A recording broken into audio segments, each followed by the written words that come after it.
Менен баштаймын. Ассаламу алейкум, урматтуу телекөрүүчүлөр жана радио угармандар.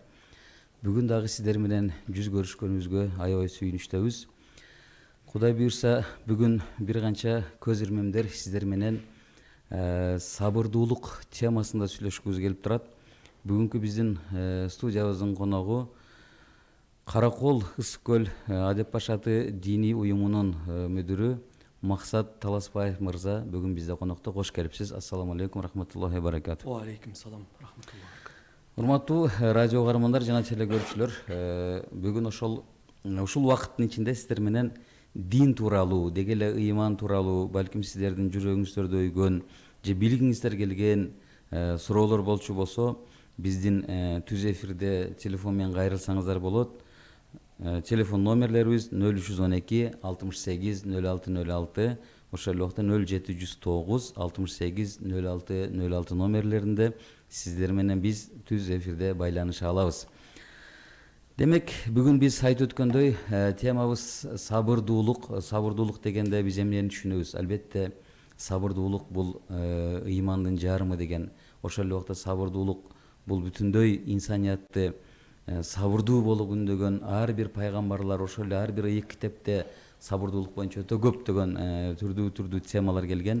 Дагы бир улуу аалымдардын айтуусу боюнча, кимде ким Аллахтын азабынан кутулууну, анын мээримине бөлөнүүнү каалаган болсо, же болбосо ошол бейишке кирүүнү каалаган болсо, анда бул дүйнөнүн азгырыктарына жана ушул жаман нерселерине баарынан сактансын.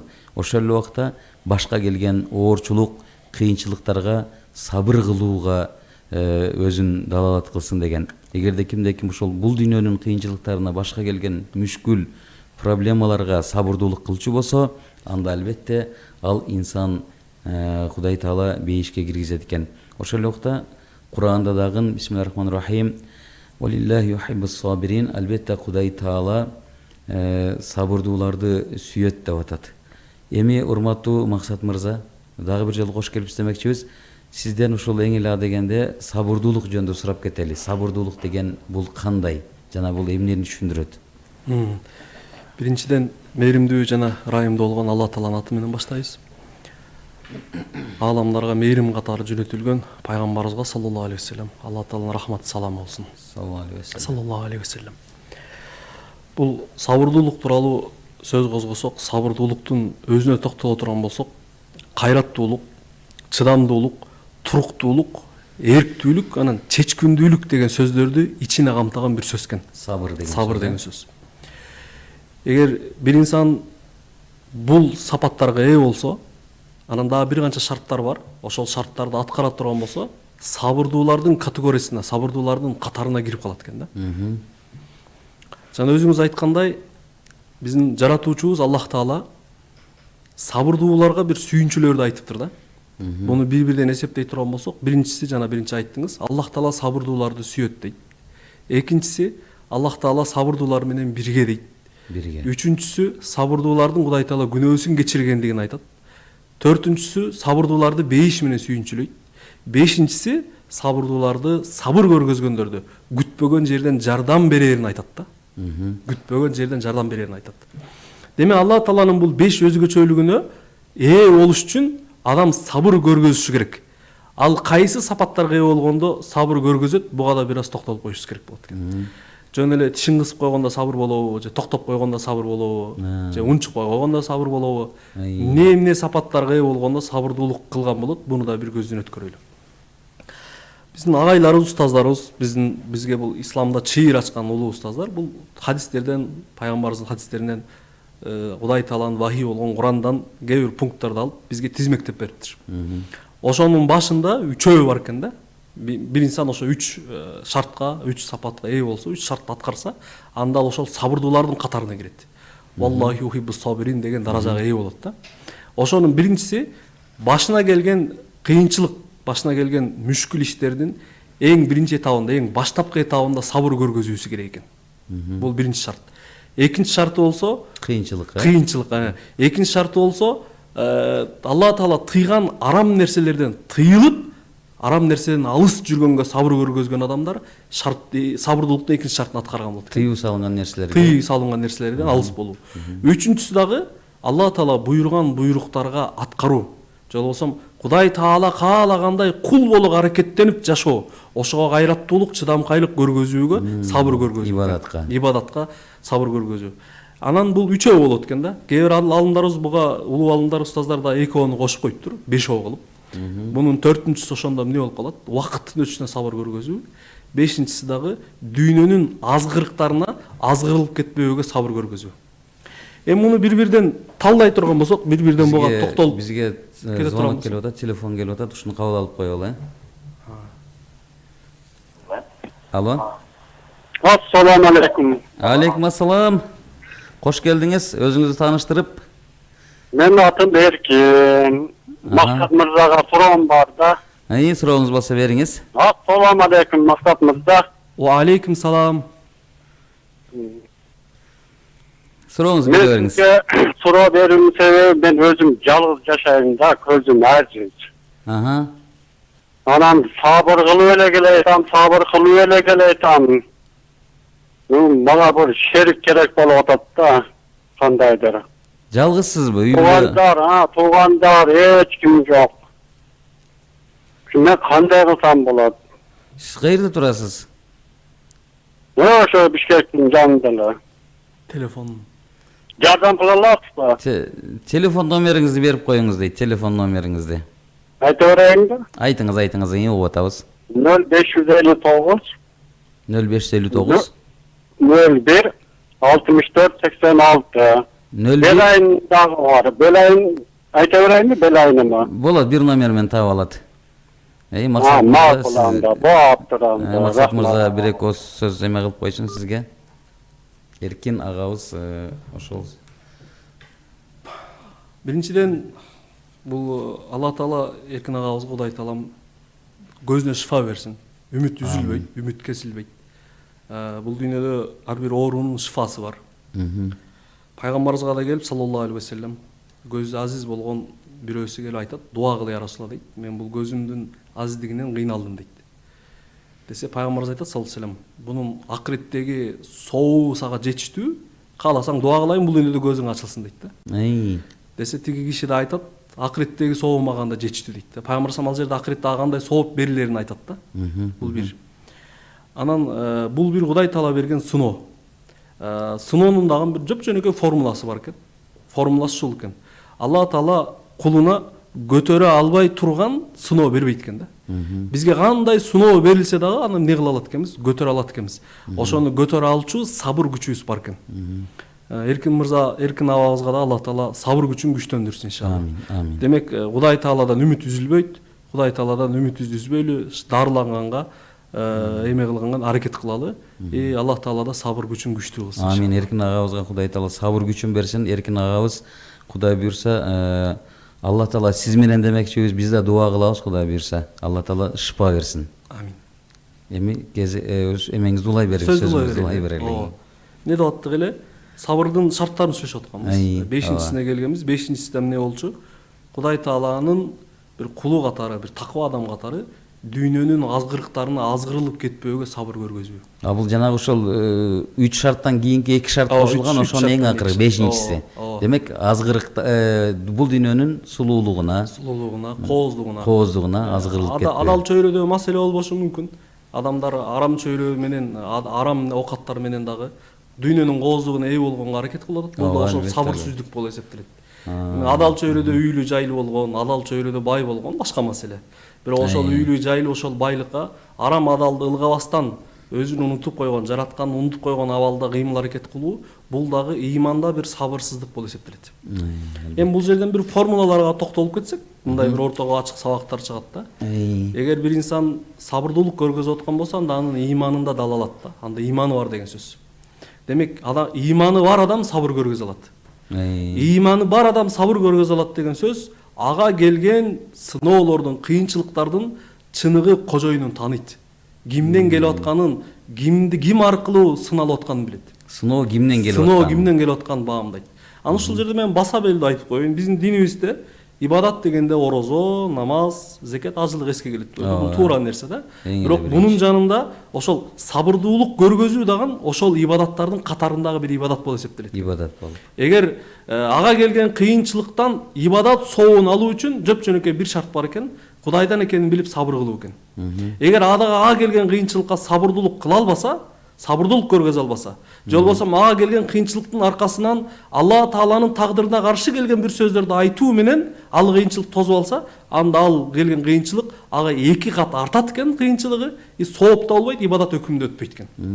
Эгер сабырсыздык кылып. Эгер сабырсыздык кыла турган болсо. Мисалы, бүгүнкү күнүбүздө бир паника деген бир сөз бар, буга да токтолуп кетейин. Мисалы, адамдар неге сабырдуулук көргөзө албай атат? Пайгамбар исламдын бир насаатына кулак бербегендиги үчүн.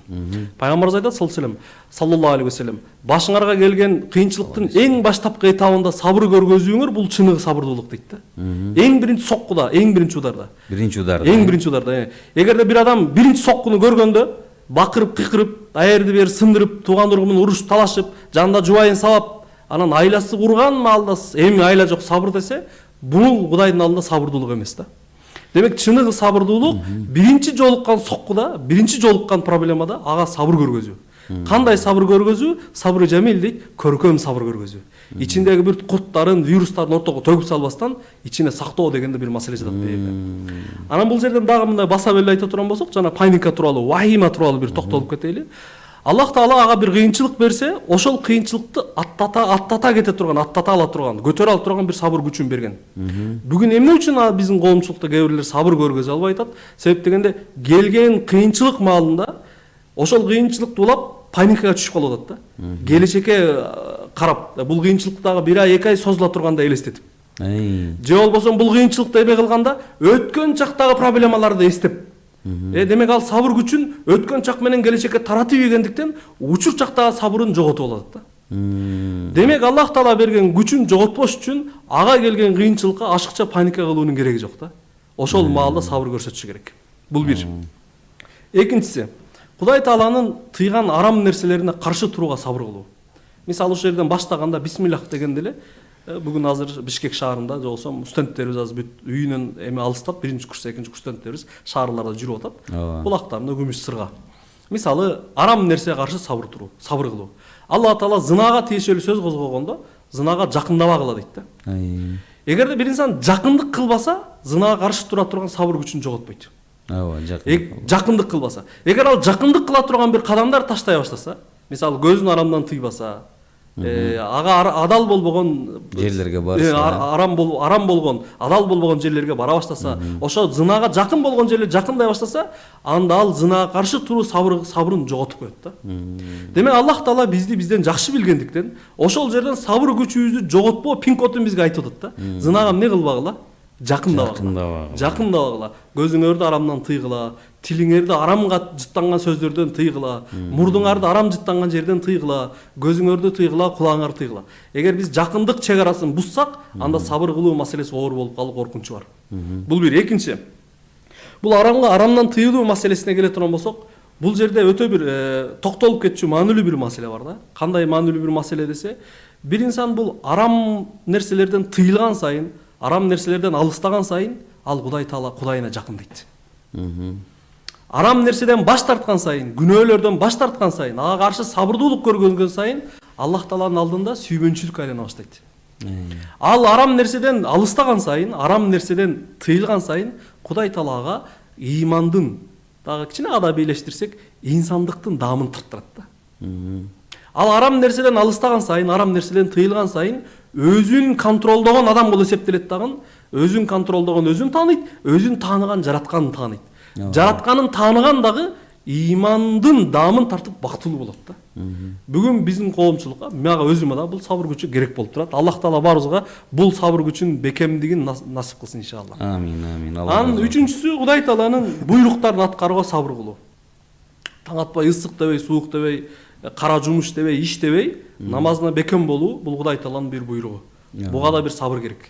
Жайдын плюс 45-ине карабастан, жумушуна карабастан 30 күн бою орозого бекем болуу, бул дагы буга да бир сабыр керек. Аллах Таала насип кылып рызкысын кең кылган бай агаларыбыз, байкелерибиз бар. ошол байлыгынын зекетин берүү, садакасын берүүгө буга да бир эмне керек? Сабыр керек. Убактысын бөлүп, өмүрүнүн бир убактысын ажыратып, мал дүйнөсүн бөлүп, ажылык ибадатын, өзү ажылык бир кыйынчылык го, ажылык ибадатын аткарып келүүгө да бир эмне керек? Сабыр керек. Бирок ушул жерден дагы бир ортого бир сабак чыгат. Алла Тааланын буйруктарын кынтыксыз аткарганга аракет кылгандыктан, ошого сабыр көргөзгөндүктөн, ар бир кыйынчылыктын аркасынан бир жеңилдик бар дейт. Намаздан, орозодон, зекеттен, ажылык ибадатынан ага ошондой бир даам калат. Ал даамды балки тил менен айтып эмне кыла албайбыз? Түшүндүрө албайбыз. Азыр ушул жерден дагы айта турган болсок, Аллах Таала да өзүнүн ыйык китебинде айткандай, Иншрах сүрөсүндө, ар бир кыйынчылыктан кийин эмне бар дейт? Жеңилдик бар дейт. Демек биз үчүн бул бир формула, бир жеңилдикке жетүү үчүн кыйынчылыкты тартышыбыз керек. Эртең Алла Тааланын кулум сенден ыраазымын деген сөздү угуш үчүн бул дүйнөдө кыйынчылыктан өтүшүбүз керек. Эртең Сырат көпүрөсүнөн, өлгөндө кабырдан, хашырдан түз өтүп барып бейишке кириш үчүн демек бул дүйнөдө кээ бир кыйынчылыктарга эмне болушубуз керек? Чыдап, сабырдуулук көрсөтүшүбүз керек. Эгер ошол формула, ар бир кыйынчылыктан кийин жеңилдик бар деген формула бизге жүрүшүн кааласак, анда бүгүн кыйынчылыктарга сабыр көргөзүү, Кудай Тааланын буйруктарын аткарууга сабыр көргөзүүгө милдеттүүбүз, мажбурбуз. Анан бул формуланын тетирисин ала турган болсок, ар бир жыргалдын аркасында кыйынчылык бар дейт да. Ар бир жыргалдын аркасында кыйынчылык бар. Буну бир жөнөкөйлөштүрө турган болсок, биз 94-95 жылдары билесиз, бир кризис учурун жашаганбыз. Эгемендүүлүктү алгандан кийин. Ошол маалда чоң атамдын, чоң апамдын сөздөрү эсимде да. Алар 45-47 жылы көргөндүктөн 94-95 жыл кыйынчылыктар аларга кыйынчылык болгон эмес да. Себеп дегенде 40-41-ди көргөн. Демек 40-41-деги кыйынчылык согуш убагындагы 94-95-теги кыйынчылык салыштырганда 94-95-индеги паникага түшүп калган кыйынчылык чоң аталар үчүн бир жыргал жашоо болгон да. Себеп деген андан оорун көргөндүктөн.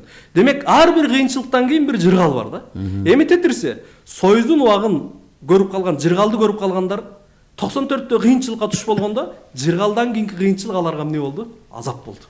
Паникага түштү. Арак ичип кеткендер, суицидке асынып алгандар болду. Үй бүлөсү менен ажырашып кеткендер болду. Жоголуп кеткендер болду, аты белгисиз, заты белгисиз болду. Дагы эле табыл элек болгондор болду. Демек, ар бир кыйынчылыктан кийин бир эмне бар? Жеңилдик бар. Ар бир жеңилдиктен кийин Максат мырза, бир кыйынчылык болушу мүмкүн. Түз байланыш бар экен, кабыл алып коелу. Суроо элейин дедим эле зекет боюнча ушу молдук. Алла, өзүңүз тааныштырып эме кылсаңыз? Мен гөлдөн чалып атам, Нуркасым. Айта берейинби? Айтыңыз, угуп атабыз. Менин балам, жана сиз айтып атпайсызбы? Азыр мен Маралда дайыма угуп турамын. Эме бореки бир 10 кишини күнүнө иштетет, анан ошолорго 600дөн, 800дөн акча берет. Ошол зекетке барабар болобу? Зекет бергендин акысын өтөйбү дейсизби? Жок, эми ошого мындай туура келеби дейм да, эми. Жок, сиз эгер уулуңуз ошол адамдарды иштетип, ага күнүнө ошо 600 сомдон 800 сом төлөп берсе, алар өзлөрү келет да, биз иштеп берели деп келишет. Сиздер аларга иш акысын берген болосуздар да? Ооба. Ал зекетке өтпөйт. Макул. Ал зекетке өтпөйт, сиздер ошол бир үй бүлөнү камсыздаганга жардам кылган болосуздар. Жакшы болот, Алла ыраазы болсун, ишиңиздерге береке берсин Кудай Таала. Рахмат чоң. Максат мырза, сөздү улайбыз. Сөздү улай берели, Ала. Жөнөкөй бир мисалдарга эме кылсак, биз жашоодо көргөн ушундай нерселер болду. Ыйманыбыз барса сабыр кылабыз деген маселеге токтолуп. Аттарын айтпайын, балки радиого аткан болсо байкелерге капа болуп калбасын. Мен кээ бир кишилерди көрдүм, күнүнө 2 пачка сигарет чекчи. Бирок дин таанып, ыйман тааныгандан кийин анда бир эрк пайда болду да. Анда бир сабыр пайда болду. Мен ал байкелерди көрүп паровозду элестетчим да. 2 пачка сигарет чеккен адамдар тез эле чеге берет экен, тез элечи. Бир күндө 2 пачка. Сабакта отуруп да колун көтөрүп чыгып барып бир чегип келчи да, чала фучук. Кийин Аллах Таала ыйман насып кылды, хидаят насып кылды. Анда бир сабыр күчү болду. 2 пачка сигаретти мындай эле таштап койду. Жөн эле. Эрк. Сабыр, эрк. Дагы бир тааныштар, аттарын айтпайм бул жерде. Жашоосун, мал дүйнөсүн, өмүрүн бүт эмеге жумшаган казиного. Кумар оюндары деп коет го. чогуу мамилелештик, ары басты, бери басты. Сабак динни үйрөнө баштады. Устаздар тааный баштады. Секин эмне болду? Эрк сабырын тапкандан кийин, иман күчүнө жеткенден кийин, сабырдуулук сезимин Аллах үчүн баш тартып коюуну түшүнгөндөн кийин, андан өзгө адам чыкпай калат экен. Ал кишилер андан баш тартты.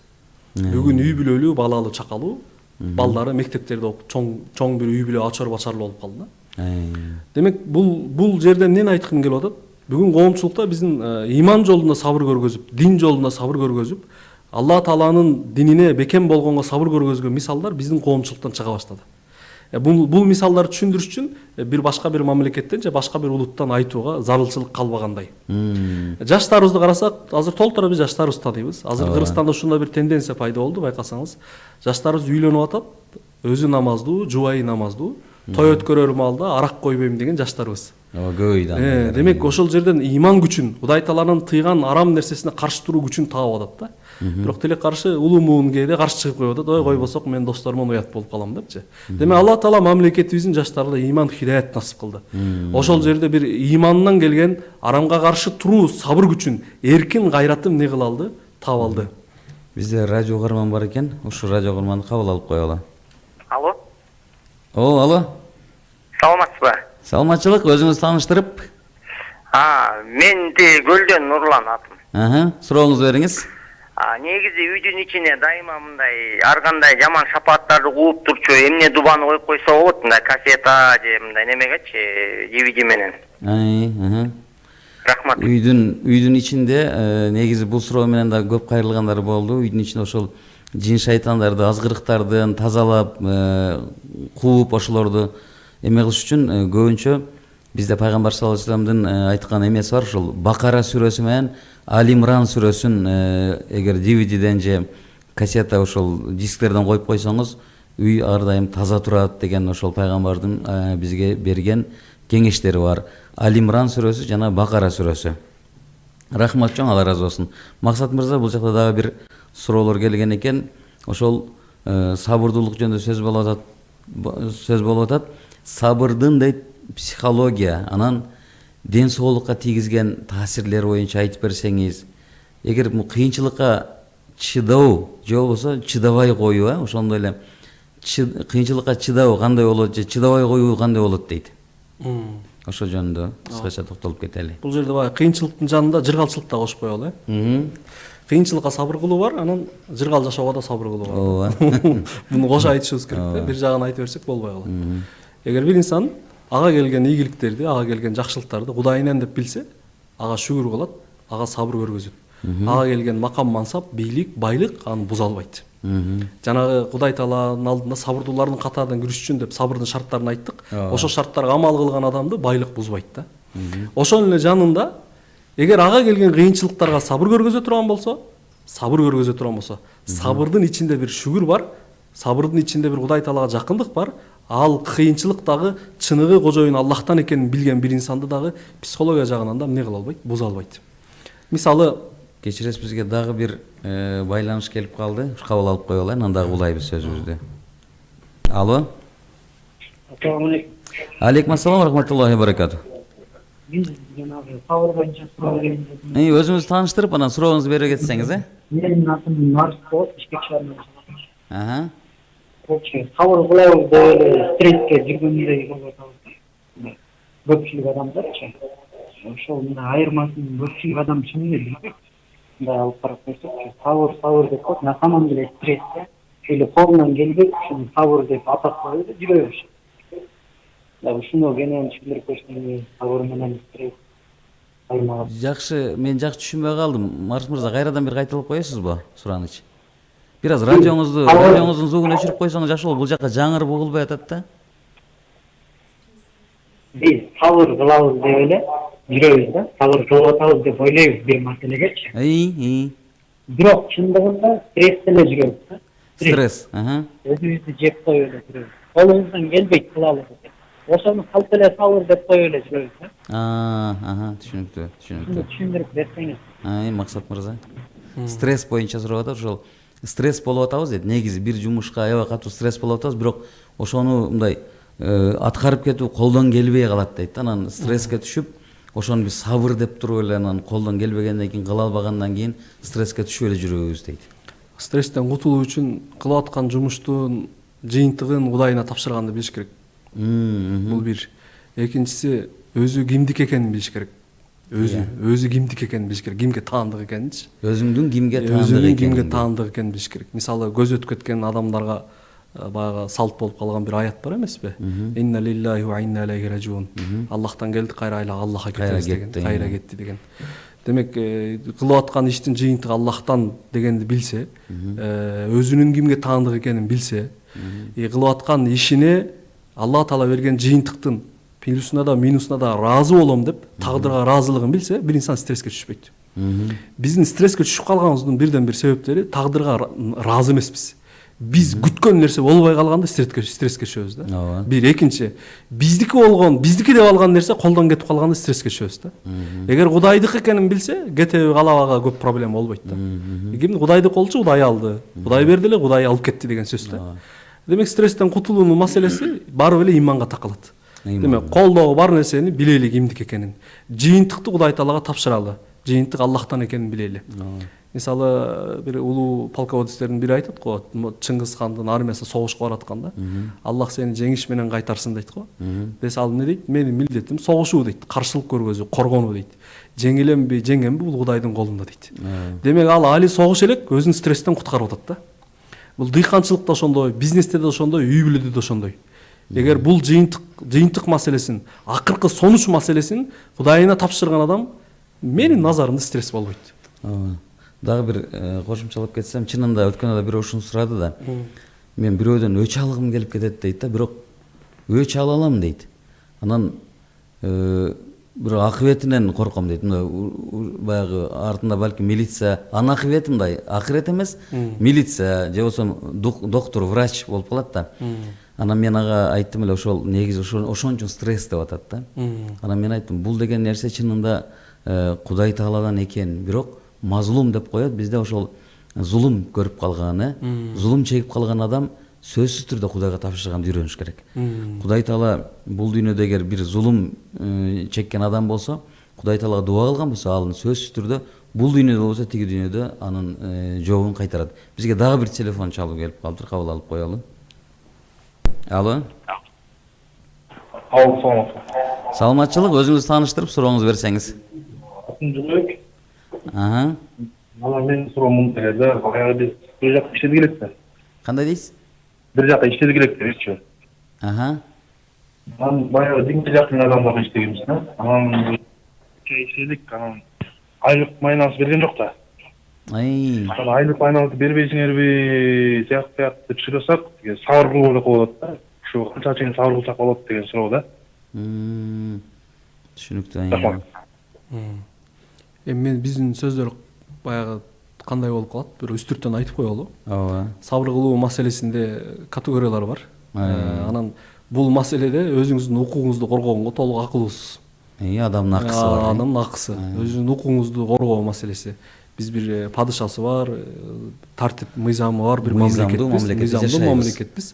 Өзүнүн мыйзам тартип чегинде, мыйзамдардын чегинде өзүнүн укугун коргоо бул сабырдан чыккан болуп эсептелбейт. Анан ал жерде сизге түшкөн дагы бир сабыр, ошо айлыгын же болсо жумуш акыңызды албаган жанында тагдырга нааразы болуп кетүү, же болбосо ал адамдар тууралуу ашыкча аларда болбогон сапаттарды колдонуп жамандоо, же болбосо көрүнгөн жерде оңу келбеген, оң болгон жерде алар тууралуу өйүш кыйыш сөздөрдү ашыкча сүйлөй берүү да сабырсыздык болот. Сизге түшкөн сабыр ошол. Бирок айлыгыңызды күтө берүүгө сабырыңыз чыдабаса, мыйзамдуу турда акыңызды талап кылууга укулуусуз, акылуусуз. Бирок бир жагынан пайгамбарыбыздын айткан бир хадис эске түштү. Бир жумушчу бирөөдө эгер бир жумушка иштеткен болсоң, анын маңдайындагы териси кургаганга чейин акысын бер депчи. Бул адамдын акысы аябай чоң нерсе экен да. Ошон үчүн Мирбек мырза, сизге айтарым, сабыр кылуунун жанында балким бул силердин айлыгыңарды бербей аткан адамга тескери бир күнөө жазылып аткан болушу мүмкүн бул жердечи. Ошон үчүн мен көп адамдарга айткым келет, адамдын акысы бул керек болсо Кудайдын акысынан бийик турат деген экен. Пайгамбардын ушул жанагы пешенесиндеги маңдайында териси кургаганга чейин акысын бергиле демек, бул жердеги сиздин акыңыз сөзсүз түрдө кайтарылыш керек. Эгер кайтарылбай калчу болсо, анда бул дүйнөдө болбосо, кыяматта анын балким 100 эсеси, балким андан көп эселеп кайтарылат. Булга дагы кабатыр болбоңуз, Кудай буйрса. Кудай Таала ошол сизге айлык бере турган кишиге дагы инсаф берсин деп дуа кылабыз иншалла. Максат мырза, дагы улайлы бир телефон звонок келип, биз алганга жетишпей калдык. Сөзү улай берели. Сөздү улай берелик. Бисмилла. Эми ушул жерден сабырды тегерегинде толтура бир телефон звонок келип калды, кабыл алып коелу. Алло. Алло. Assalomu alaykum. Алейкум ассалам. Өзүңүздү тааныштырып, сурооңузду берсеңиз. Мен Жалалабадтан Айканбай. Жалалабадтан, Жалалабадтан чалып атыптыр. Угуп атабыз сизди. Мен Максат мырзага суроо берейин дедим эле. Бериңиз. Мен эки көзүм жакшы абайт, биринчи группа инвалидмин. Доктор орозо питти мага беришпеди мечиттен. 3 күн мурда барып айттым, мен Сузакта мечитте да кире Сузакта. Сузакта. Имам кыргыз ойдик. Кыргызды койгон имамды, кыргыз киши. 3 күн мурда айтсам, эртең 3 күн таркатабыз деди. Барсам ошол жердеги жардамчылары жок деп койду, анан кайтып келе бердим. Ал жылы берет эле мен. Иш кыла албайм, биринчи групп инвалид, эки көзүм чыжоо үйдө мен оор да. Беришпейт койду. Onu каяка жумшайт билбейм. Ошого Максат мырзага ушу суроону берип атам да. Түшүнүктүү. Угарман, урматтуу телегөрүүчүлөр жана радио угармандар, бизде бир аз кыска тыныгуу бар.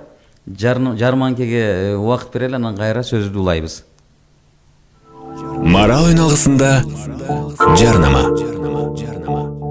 Встречайте! Новая линейка тарифов супервыгодный премиум от Мегаком. Мы меняем правила. Полный безлимитный интернет и звонки внутри сети. Соцсети и мессенджеры без ограничений. А еще бесплатные минуты на других операторов. Плати как тебе удобно. За 7 или 30 дней. С новым супервыгодным тарифом интернет затягивает. Подробнее на super.megacom.kg. Деятельность лицензирована на территории КР. İşiniz ilgili bolsun. İlgeriletmek bizden bolsun. Jarnama üçün 0551 20 10 00.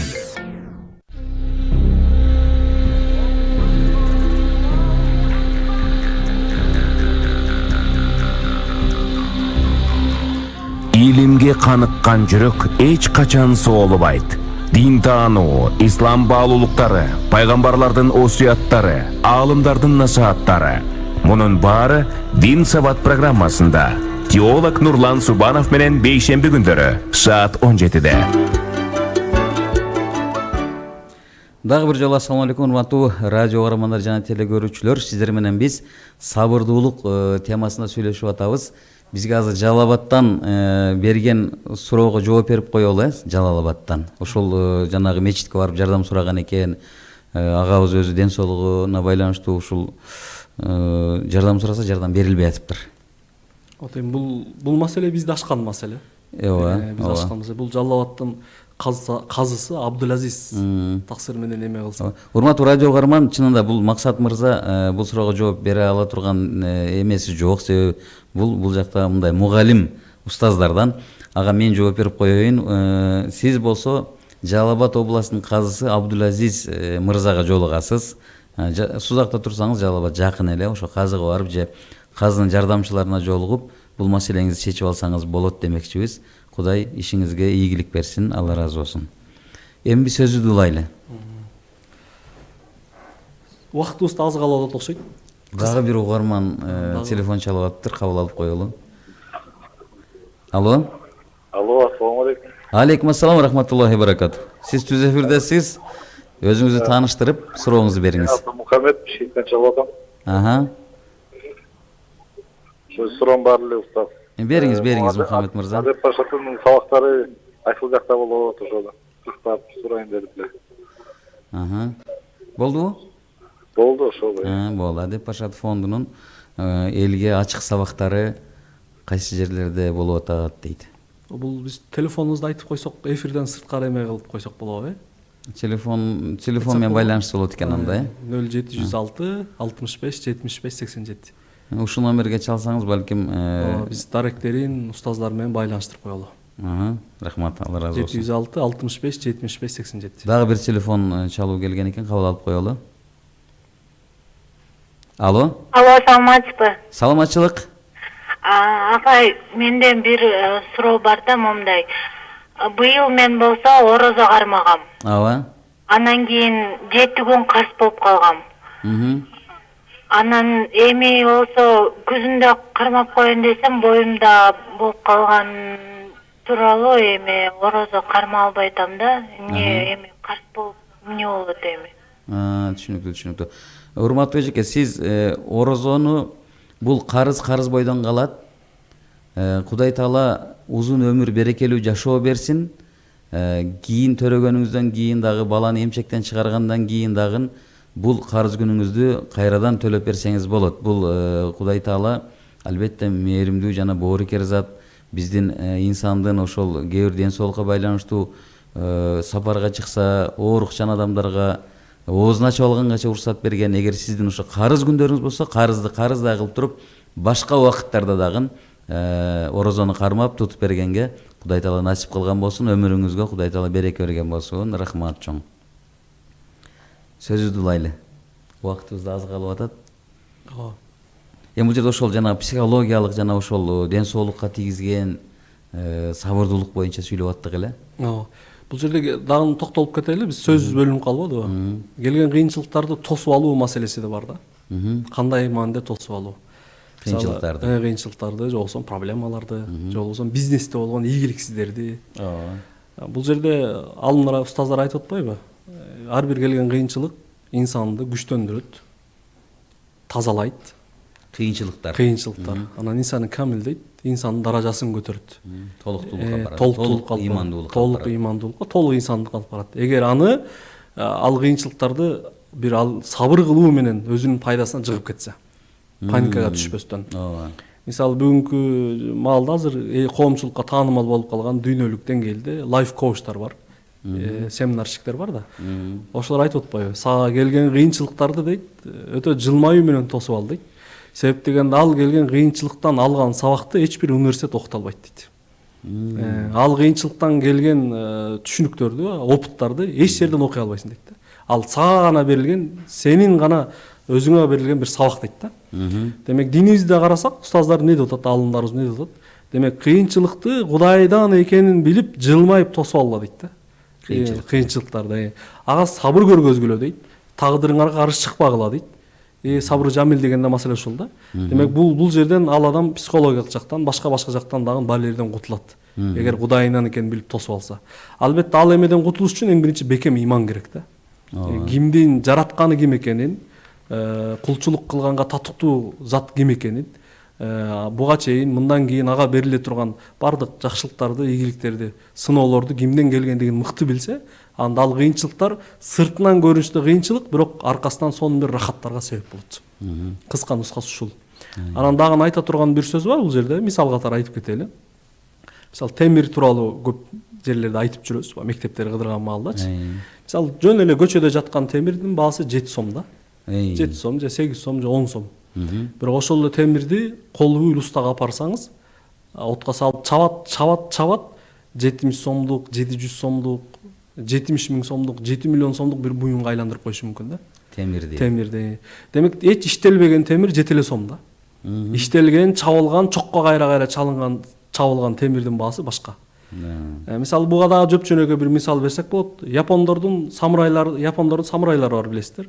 Катана деген кылычы бар. Кылыч менен. Катана деген кылычы болгону 1 килге жетпеген салмактагы кылыч экен. Кылыч.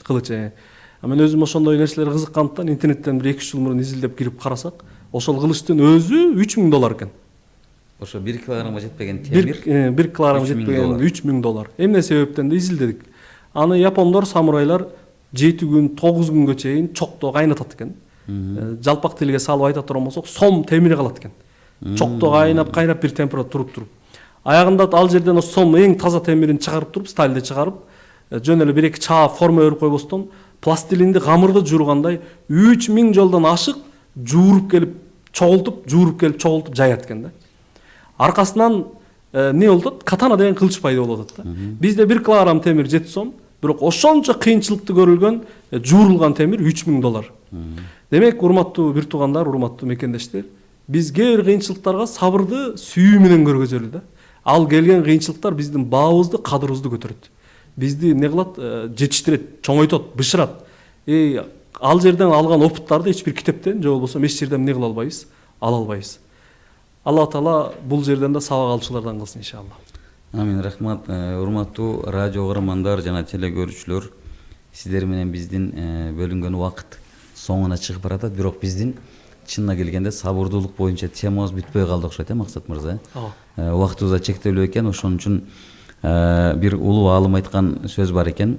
Сабырдуулук болбогон жерде сөзгө туруу, сүйүү, чынчылдык жөнүндө сүйлөөнүн эч кереги жок дейт. Көрдүңүзбү?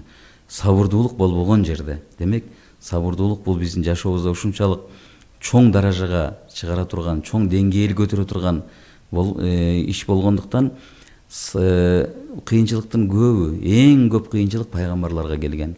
Андан кийин олия заттарга, андан кийин ыйманынын деңгээлине жараша инсандарга ошол сыноо дүйнөсү келе берет экен.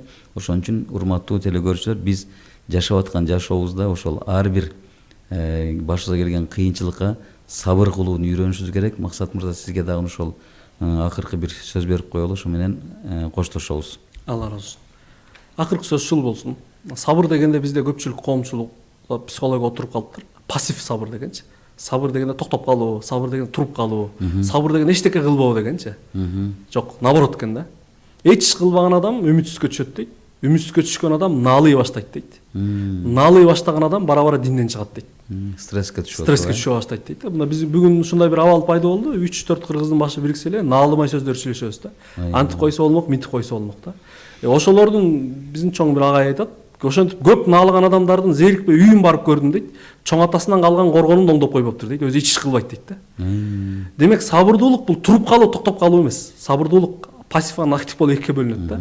Пассив сабыр бул сабыр эмес да. Динибиз актив сабырды бизге эмне кылып атат? Буйруп атат. Демек, бактылуулук, ийгилик, жыргалчылык жашоо үчүн иштешибиз керек. Кудай Тааланын буйругун аткарып ибадат кылышыбыз керек. Башка келген кыйынчылыктарга тишибизди сыгышыбыз керек. Нафсыбыздын, шайтандан келген васвасаларга каршы турушубуз керек. Жаш дебей, кары дебей мамлекетибизге салым кошушубуз керек. Бул дагы актив сабыр. Мен коомчулукту актив сабырга чакырып кетет элем. Иштеген, пешене тер төккөн коомчулук болот. Максат мырза, Алла разы болсун. Сиз дагы ушул алтындай убактыңызды бөлүп келип бергениңизге сизден ыраазычылык. Кудай Таала ишиңизге ийгилик берсин, үй бүлөлүк бакыт ала берсин. Урматтуу теле көрүүчүлөр жана радио каармандар, сиздер менен Кудай буйрса, келерки жумада кайрадан түз эфирде жолукканга чейин аман туруңуздар. Кудай Таала мамлекетибизди, элибизди, жерибизди түрдүү кырсык балиялерден сактаган болсун. Ассаламу алейкум ва рахматуллахи ва баракатух.